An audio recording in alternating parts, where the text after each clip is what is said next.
Okay,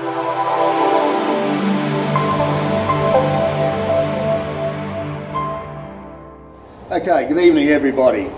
I was going through some old photos and slides recently, and I sort of went down a real memory lane for cars that we found and bought and sold back in the 1960s and 70s. And I mentioned this to Gary, and so for tonight he's added in some of his memories too. Some of the photos are not too sharp because after 50 years or so they've started to fade, and they've lost a bit of sharpness. But anyway, I also hasten to add that despite all the buying and selling, we were not in the business of buying and selling for profit. We sold one to buy another that we felt was better, or because we changed our direction in what we wanted to restore. We bought our first car, vintage car, in 1967, the year that we joined QVVA. And looking for vintage cars in 1967 was the equivalent to looking for 1980s cars today, with one difference. There were a lot more cars built in 1980 than there were in 1930, but nevertheless, that's the era we're talking about. There was still some vintage in everyday use. On our way to and from school, we knew where several cars in our suburb of Greenslopes that were visible either in backyards or under houses. And the odd vintage still even appeared in car yards, but not many. So here's a few photos of cars that Gary and I knew of around the place. I saw Gardner Tourer, the Dover Ute. Dover was the Hudson, the commercial version of the Essex Challenger. Really nice ute out of New Farm. 31 Chev at Esk, pretty nice tie. He looks like a shortened up sedan. A mate of ours in Melbourne bought the Packard Roadster out of Rockhampton for $1,000, still fully registered. Model A in Gympie. 1967 newspaper article referred to Mr. Cecil Clitheroe, lovely name, and his 82-year-old wife getting into their Essex and heading off for Christmas in Rockhampton, something they did every year, so still going strong. A nice Nash. Cole Faulkner, QVVA member, very nice DeSoto Roadster, original, still fully registered. Model A Ute up in Gayndah. We came across this pair on a trip to the Gold Coast one day, Model A and a custom line on their way around the world from Rhodesia. Managed to give him a couple of parts to keep him going. Alf Pepper, the foundation president of QVV, in his bullnose. And the Model A Tourer, which we bought for $500 from Beachmere. The car was, back then, QVVA had a spare parts officer that was elected, and he had two blackboards, one that he bought out every meeting night. One was parts and cars for sale, and one was wanted. And we got this off the for sale board. It was for sale at Beachmere. It was owned by a mechanic who had actually worked on the first demonstration Model A in Australia. So we thought it was likely to be in pretty good mechanical condition, which it was. Still fully registered, original paint, hood and upholstery, came with 3 or 4 trailer loads of spares, some still in their Ford packaging. There's a properly reconditioned engine and gearbox, and we did 80,000 miles on that engine. We were told by club members that $500 was far too much. That car, we had to apply to the committee. We're talking about badges. It was not up to badge standard because it had original hood and all the rest of it. It was pretty, a bit tired. We had to seek committee approval to drive it on a rally. And that was the first rally we took it on, up to Noosa. We had good friends in the QVVA, Brian and Kay Cowan from Tugun on the Gold Coast. Brian worked at Giltrap's Auto Museum as a restorer, and he did the demonstrations in the museum for the public. Brian and Kay will feature in some of our old car adventures further on tonight, and they had a similar car to ours, taken on the same rally up at Noosa. We went on a Northern Rivers Club rally as backseat passengers in the brown car, 1967. It rained all weekend, we got wet and I got pneumonia, and we decided to look for a sedan, very rare in those days, but a garage owner at Brunswick Heads knew of one at Uralla, south of Armidale. So with Gary as chaperone, because we weren't married for another couple of years, we went and looked. I said no, because there was too much missing. Front axle, lights, radiator, starter generator, carby and more. Alison said yes and paid the $10 asking price. Was it had a trailer puller? And a good trailer, as the old fella said, it's got a good trailer puller on the back. She's got good tapestry in her, meaning the upholstery, and she hasn't been to Queensland. So we didn't own a turbo diesel Land Cruiser and trailer back then. We had no idea why the sedan had ever stopped being used and why parts had been cannibalised off it. But with the enthusiasm of youth, stupidity, a few weeks later, with Alison's mum and dad, Wal was a retired RACQ mechanic, we returned with a trailer load of parts that we thought was necessary to get the car, to get the old Model A going, and to drive it 500 kilometres home, which we did.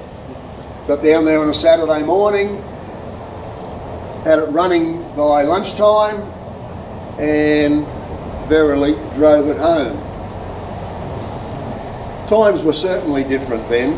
While restoring, we bought 2 spare parts utes from a wrecker in Ipswich at $20 each. We paid $50 for another ute that Gary found for us on Rochedale Road on a farm. We just wanted the side lights off it, but we had to buy the whole ute. So we pumped up the tyres and drove it home to Hookaroo. It had no exhaust, so we couldn't hear the motor, but it ran well. So when we got home, we used to strip them down in one weekend. And as we pulled the motor out, we found that there was a plate riveted to the crankcase saying the motor had been reconditioned a few years ago in Lismore. Our $50 was really well spent. And we restored it in time to go on our honeymoon in 1969. We went to rallies all over the Eastern Australia states several times, and South Australia. And in 1972 we took it to New Zealand for the International Rally in Nelson. And in 2014 we'd had it for 46 years, we hadn't used it for the last 3 or so. We'd done 80,000 miles, we were tied up with the veterans, and so we sold it. It's had another life again up in Maryborough. Okay, so back to the 60s and 70s. The Bay Islands were a source of some good parts, spare parts, but one was much better than that. In 1969, Gary bought the Russell Islands School Teachers 1928 Dodge Victory 6 sedan, paid $70 for it, which was a lot of money for a first-year apprentice on $18 a week. He was too young for a licence, so I drove it home from the Redland Bay ferry. Did you drive it to the ferry, did you? Oh, no, I don't Oh, think no. Hydraulic brakes were shot, but the handbrake worked a bit. So, of course, you need a spare parts ute. Look at that.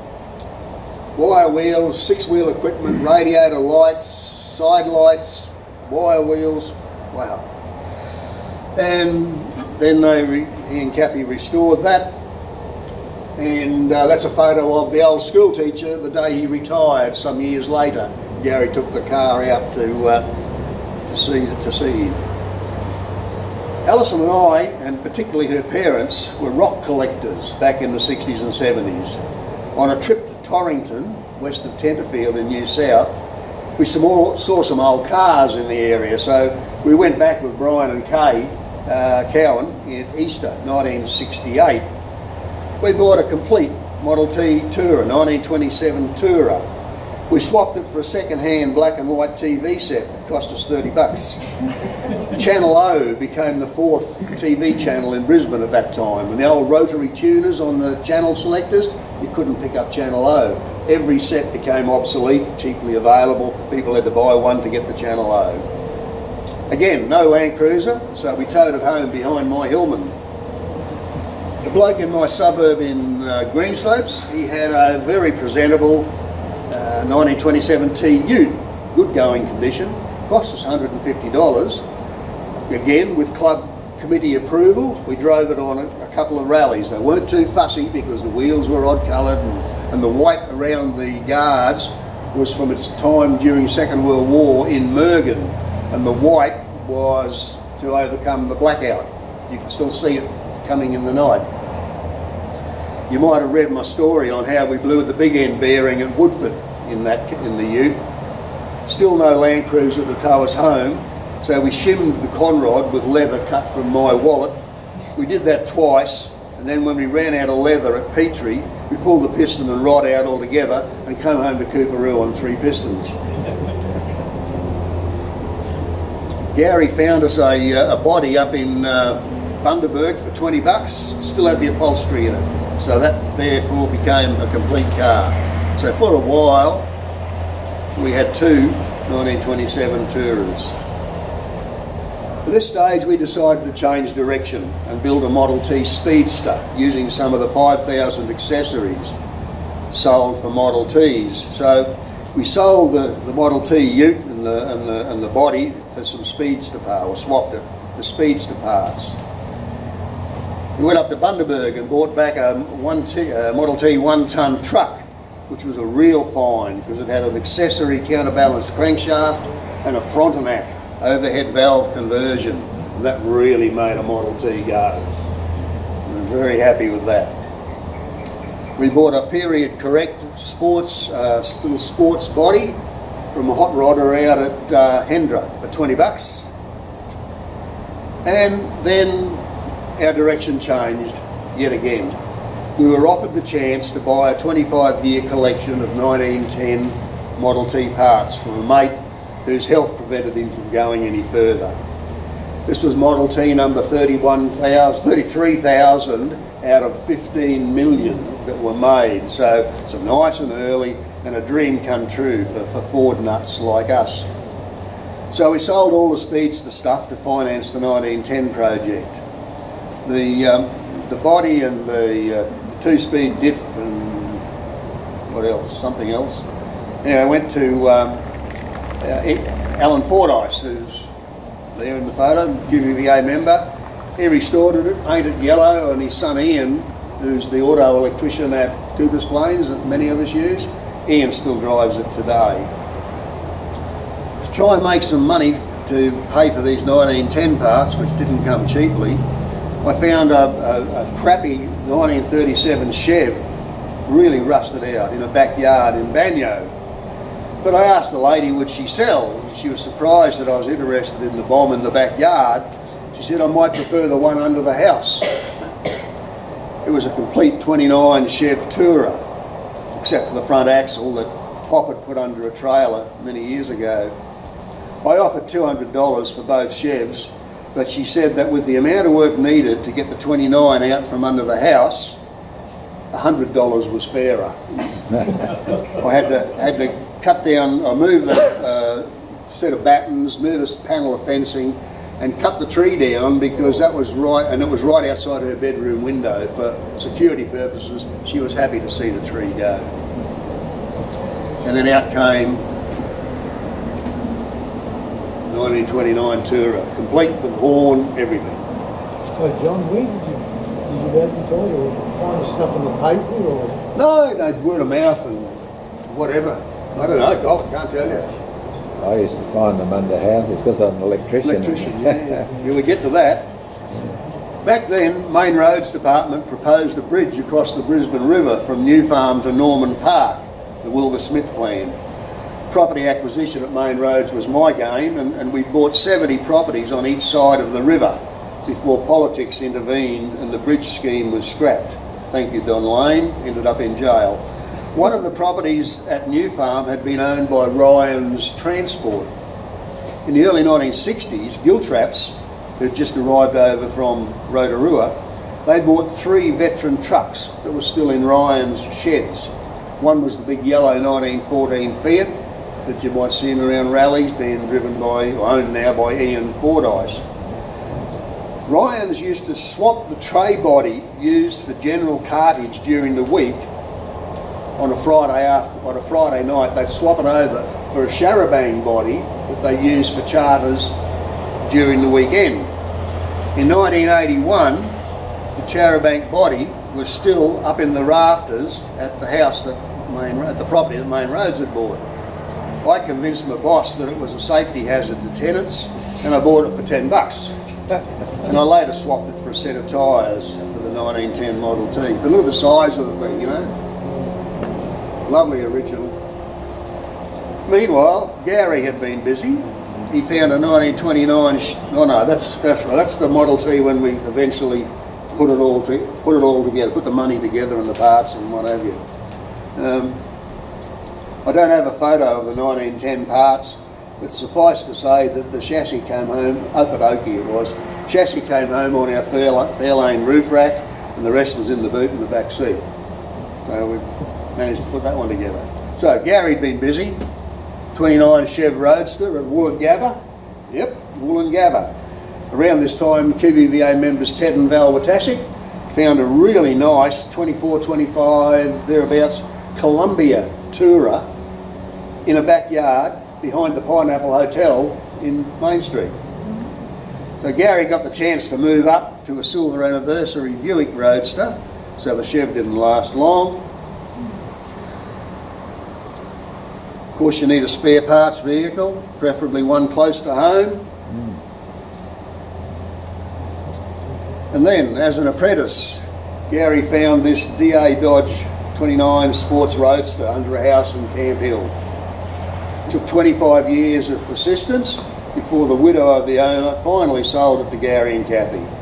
Gary towed it home and had it running well that afternoon, and it's the Dodge that we know so well, nicely restored. Thinking about Camp Hill at that time, under a house in Paruba Street, there were 3 unrestored straight 8 sedans and a number of motorbikes, old ones, that we all knew about.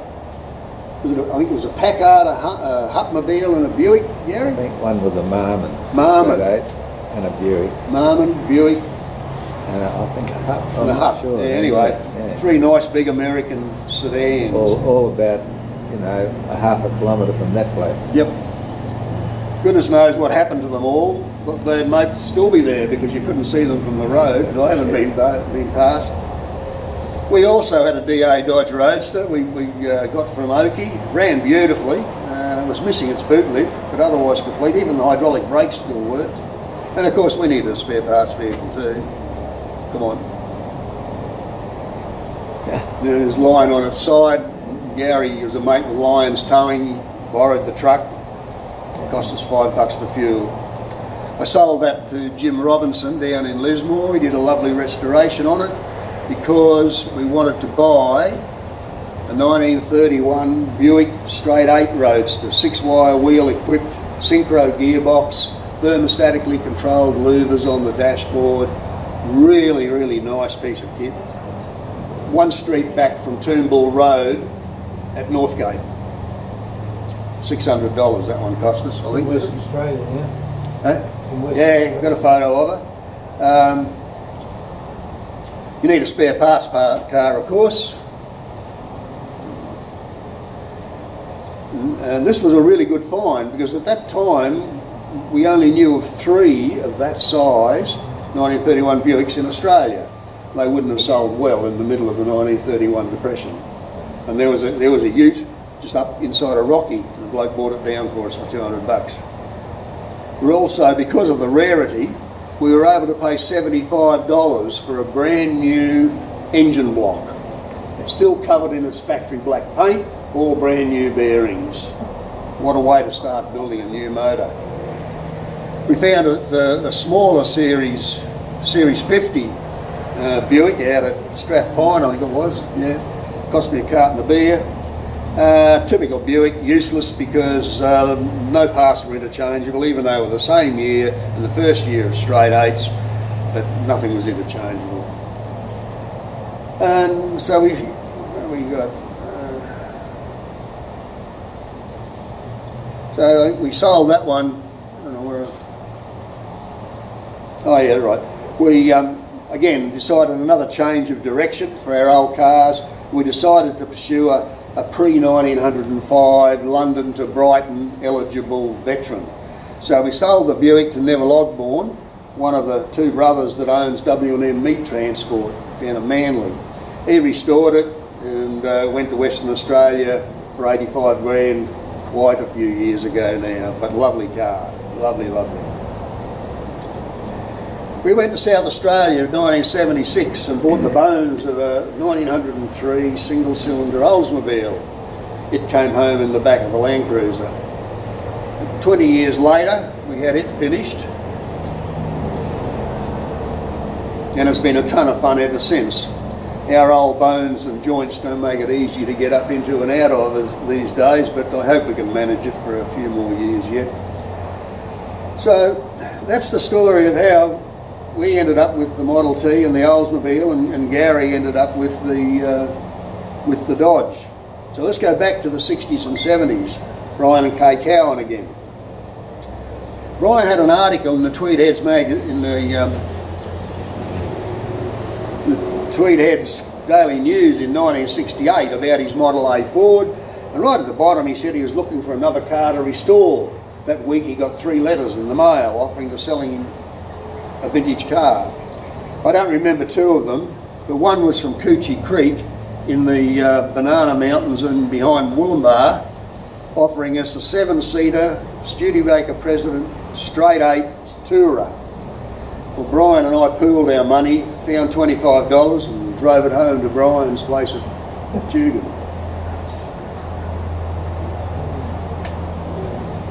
It wasn't a Ford. It was too big a project on our wages at the time, so we sold it for $130 and it did get nicely restored. Remember the 1927 Tourer from Torrington we swapped for the TV?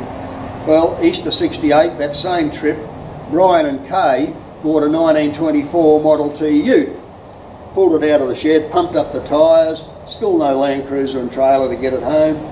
So a couple of weeks later, as I said, we got it running nicely and set off to drive to Brian's home at Tugan, as you do. Brian intended to bring some spare tyres and tubes from Giltraps just in case, but he forgot. Between Torrington and Tenterfield, we called in on the original owner's 93rd birthday party. And the family were real wrapped in seeing old Lizzie going again.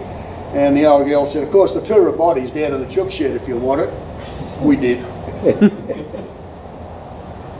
Then a front tyre went flat, no spares. But we did have a solid rubber rim and tyre and rim from the World War II era when rubber tyres were scarce. But we didn't have the clamps to fit them. So every farmer had a roll of fencing wire for repairs just sitting there conveniently. Well, one farmer lost his, and we were able to wire the rim on with fencing wire. The wire wore out every half hour or so and needed replacement. That little township of Drake, we saw a wreck in a paddock, same size tyre. The lady said we could have it. Out of the tyre we pulled a red rubber tube, a Dunlop Perdrio red rubber tube. Held there, got us home to the coast. Brian restored the car, it's a newspaper article on it. Working for Giltraps, he had access to the news, and sold it to Brian Burt Ford, and they had it up for sale for $2,000 after some time. We went to Nanango with QVVA member Teddy Ogborn to bring back a 29 Whippet Roadster for his son Mark, I think $140. When the small crop farms at Sunnybank were shutting down in favour of residential subdivision, family friends gave us a 1928 Model A ton truck, farm truck.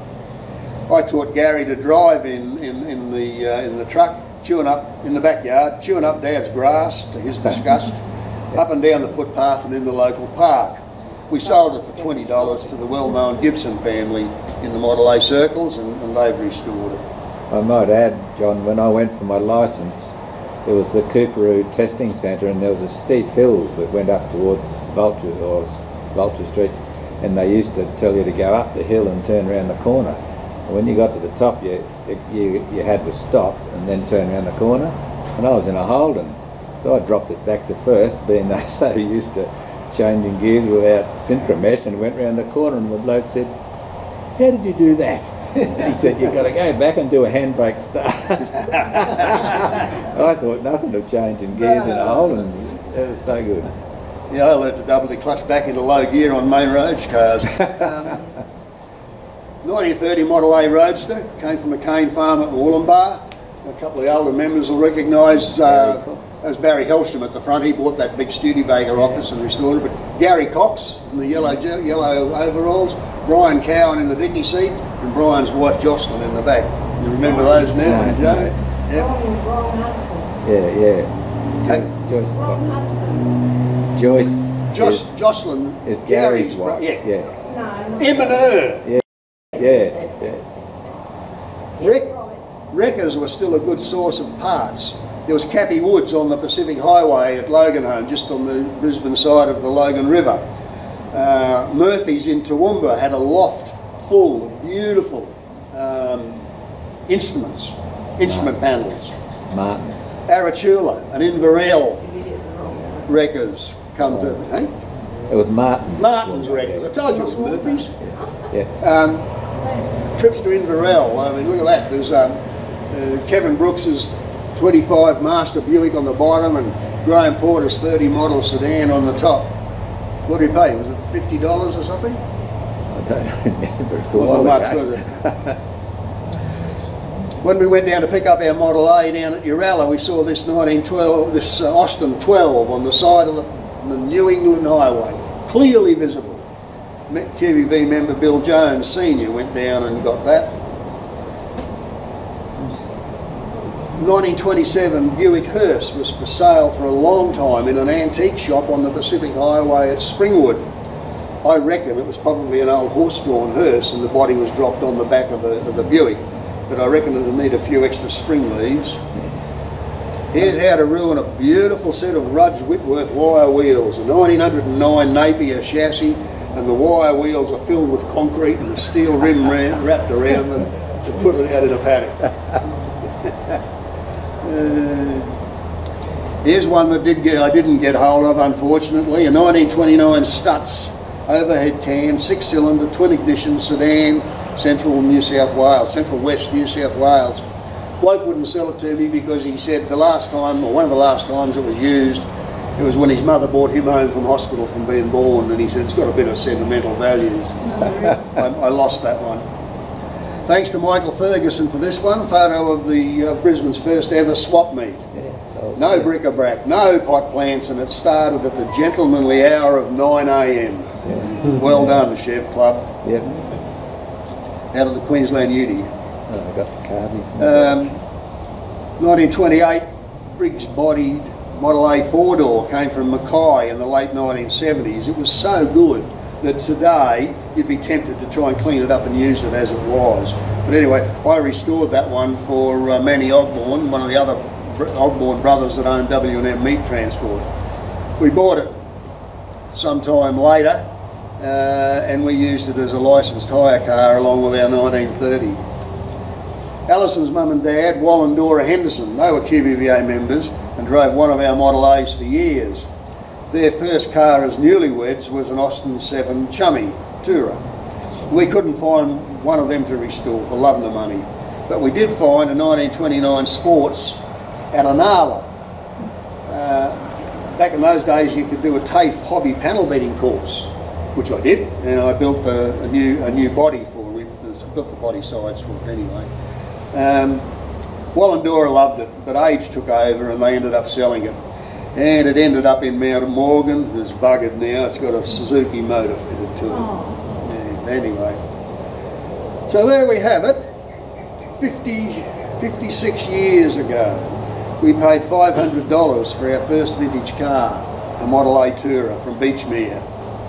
We were told it was an exorbitant price to pay. Today, looking back on our life since then, we think it was the best investment of any kind that we ever made. It started us on a life of good times, good experiences, good travels, learning a lot of new skills and making friends for life. If we were 56 years younger, we'd start all over again, although vintage cars would be a bit more expensive and a bit harder to find. Thank you.